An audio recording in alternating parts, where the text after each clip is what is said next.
if we take Sri Lanka, we are not the only country that is into travel and tourism. We are competing with many competitive destinations. In this context, so what strategies can help a country like ours, country like Sri Lanka with a lot of culture, natural beauty, a country like ours to stand out among that competing countries? Sri Lanka has everything and it's all very accessible. So I really think the focus should be focus on what you have and be proud of that. I think it's really important for every country, not just Sri Lanka. I think if the branding and the messaging is saying one thing, but when people arrive, they have a very different experience. And that's when people will start calling it out, saying, well, this is what's being said, but that's not my experience at all. So alignment and a clear vision, and it's about destination marketing, but being supported by strong destination management. But now's the time to plan for the future and not just talk about it, but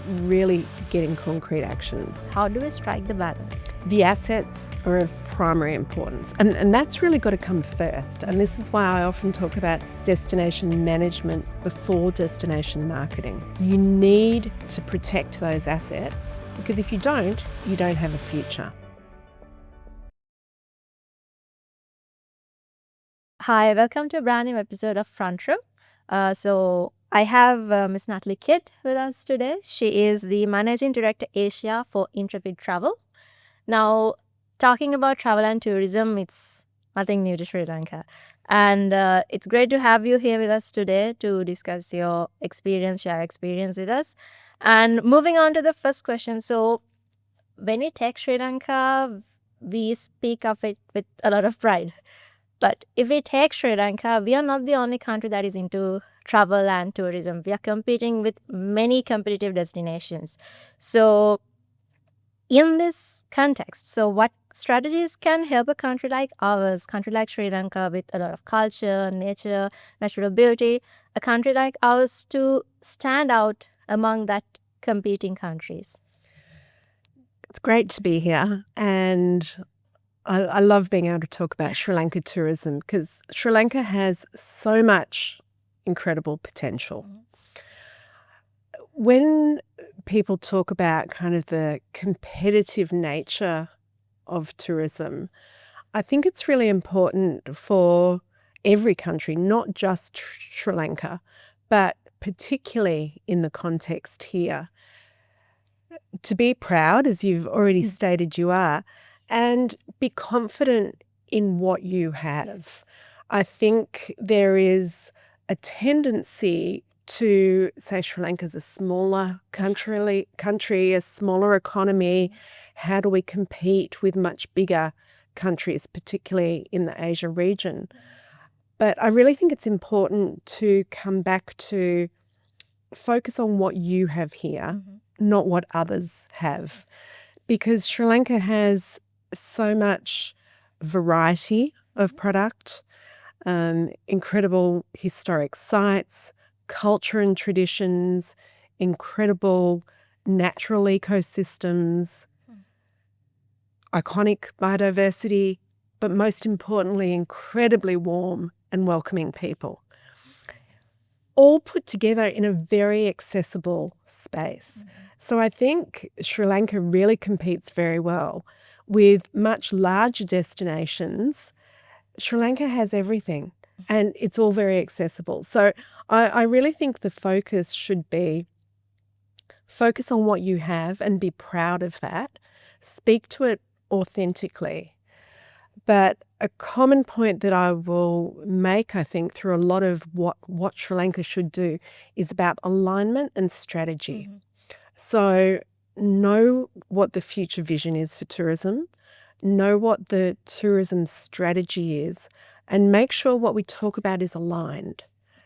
Yes. I think that's really key in selling and sending a consistent message about what Sri Lanka offers. Yes. So as you mentioned, when we are sending out that message about everything that we have, from the people to the nature, all of that, how can we use storytelling to emphasize the importance or emphasize the authenticity of the country? I think storytelling is a word that's being used more and more. Yeah. And that's for good reason, because storytelling, if it's done well, connects with people. Yes. Storytelling can be authentic. And I think in a country like Sri Lanka, where the warmth of the people is such a strength, that storytelling is what it's all about. So I absolutely agree, storytelling is key. But don't try and overcomplicate it. I think countries that are really succeeding is where there's that ability to connect, where people feel welcomed. And that's not something you need to create. It's not something you need to train people how to do. It's natural. It's here. It's authentic. So storytelling in that authentic way makes absolute sense, and really I think is what Sri Lanka is all about. It's a real strength. And so if we take Sri Lanka, apart from what is out there, what is much popular, we have several niche services, niche areas that we can offer as well. So for example, if we take wellness, culture, then adventure, and also in terms of sustainability. So do you believe Sri Lanka is most naturally positioned to lead in these markets? And how can we make these niche markets, say, how can we emphasize more on these markets? So firstly, I'd say I think sustainability is not a niche on its own, or it shouldn't be a niche on its own. I would recommend that sustainability needs to be embedded across all of those themes, across everything that we do, because that's what protects the future and makes what you have to offer here truly successful in the longer term. So I think sustainability should be embedded across. But then you're right, Sri Lanka has so many, there is general culture, but that can really be taken off in many different ways, whether it's wellness, whether it's outdoor activities, whether it's a focus on the food or the wildlife. All of those different niches are possible, and all of those different niches will appeal to different people. So I think be proud of that diversity. Don't try and simplify it and say, okay, Sri Lanka is one thing for everybody. It is multiple things. It's different things for different people. But strategically looking at what is the connection. And again, that's that strategy, the longer term thinking about what Sri Lanka wants its brand to be, what it wants the future to be, and then talking about that and coming up with that string that links it all together, whether it's the warmth of the people, whether it's the natural environment, all of these things are really important. But there is great opportunity in having diversity. It can allow to disperse tourism dollars into different parts of the economy. It can allow to disperse tourists so that they're not all in the one place at the one time. So it's a great strength, but I think building up what is it that Sri Lanka wants to be known for, and then how does that apply in each of these niches? Yeah, that's true. It's very true. And so in talking about this storytelling and getting this message out, we are seeing a dominance on these digitalization strategies with influencers and all these digital marketing tools. So how can we capitalize on these digital strategies and actually prioritize to elevate the Sri Lankan tourism sector, especially its visibility in the global market through these digitalization strategies? Yeah, digital is key now. We know things have to be digital, and good quality content is really important. But again, we talked earlier about authenticity. I think customers are really seeking authenticity and real connection. And so, and that's true when it comes to the influencers they might look to. Now, how true it is, I'm not sure, but I heard last week a sense that the kind of celebrity influencers are becoming less popular because people don't necessarily feel that connection. You know, is that celebrity is going to be quite different to me.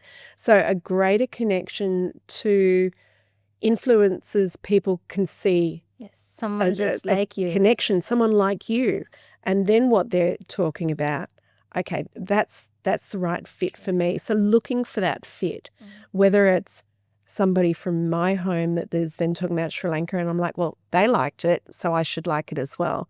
But definitely digital, definitely good quality content, but something that people can connect with, not something that's overly fancy or too aspirational, because then they will potentially lose that direct connection. Yes. And so in talking about these communication methods and all these strategies, it's quite easy to make a small mistake and have a huge impact on the message that you're trying to give. So what kind of mistakes in communication should we avoid in bringing out the Sri Lankan tourism sector to our market? I think it again comes to strategy and alignment. If you're really clear on the future vision and the strategy, the vision, and then the messaging aligns, it's far more difficult to get it wrong because you're in alignment, you're saying the same story. I think if the branding and the messaging is saying one thing, but when people arrive, they have a very different experience, then it's not going to align. And that's when people will start calling it out, saying, well, this is what's being said, but that's not my experience at all.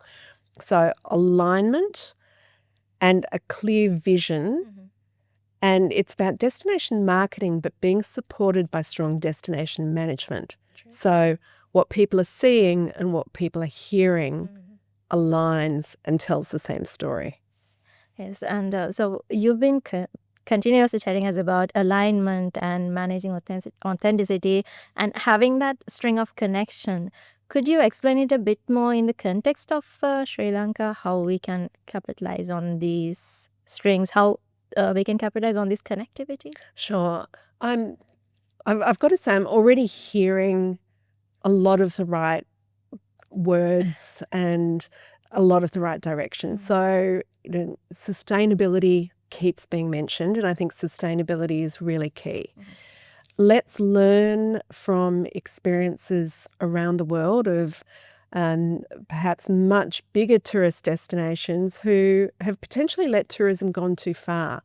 Places in the world where we're seeing, go home tourists, we don't want any more tourism because the balance has become out of control. So learn from that. And tourism is really starting to take off here, but now's the time to plan for the future and not just talk about it, but really getting concrete actions. I think sustainability in particular, it's big, it's scary, it's hard to understand, so it can easily be put off, but it's one of those things you need to start implementing now and constantly learn, constantly change, constantly add more, but by creating that vision for what do we want tourism to be, how do we make tourism sustainable into the future and resilient, that starts creating that foundation. And it is up to government, I think, to set that vision, but do it in conjunction. Private public sector collaboration is really important. Connectivity. They really need to connect. They really need to, at some form, agree. But I do think some standardization, some policy is necessary to set the direction. And then once you've got that, consistency. So you don't want to be changing the direction. You don't want to be changing the messaging really frequently because that leads to confusion. So I think it's about having long-term vision and strategy and then building the brand, the reputation, the marketing message on that strong foundation. Right, yes, yeah. So coming into our final question actually, so taking a futuristic look, what can you tell the leaders who are actually taking the lead in promoting tourism in the country, promoting the country? How can they strike the right balance between promoting tourism while maintaining responsibility to preserve Sri Lanka's cultural and ecological assets? How do we strike the balance? The assets are of primary importance, and that's really got to come first. And this is why I often talk about destination management before destination marketing. You need to protect those assets, because if you don't have a future. Yes. So it is really about the system of destination management. It is about looking at quality over just quantity, because unchecked volume is what can start to degrade those assets and the cultural value. So protecting and preserving the assets, which tourism, when done well, will do that. Yes. But it is about understanding what are the capacity constraints, what is the system for protection, and then with that in mind, how do we market, what capacity do we want? But then it's also about constant management, constant adaptation. And you will get it wrong at times. That's part of it, but it's a constant measurement, adjustment, redirection to ensure that the very assets that drive the attraction are protected into the future. Yes, true. Thank you so much, so Natalie. Thank you so much for sharing all your knowledge on that. And as you mentioned, it is true in destination marketing, we have to first manage the destination and then look at marketing and promotion. That is especially to safeguard our assets. So thank you, Natalie, for joining us. Thank you. And thank you so much for joining with another episode of Front Row. And we'll see you soon. Thank you. Thanks very much.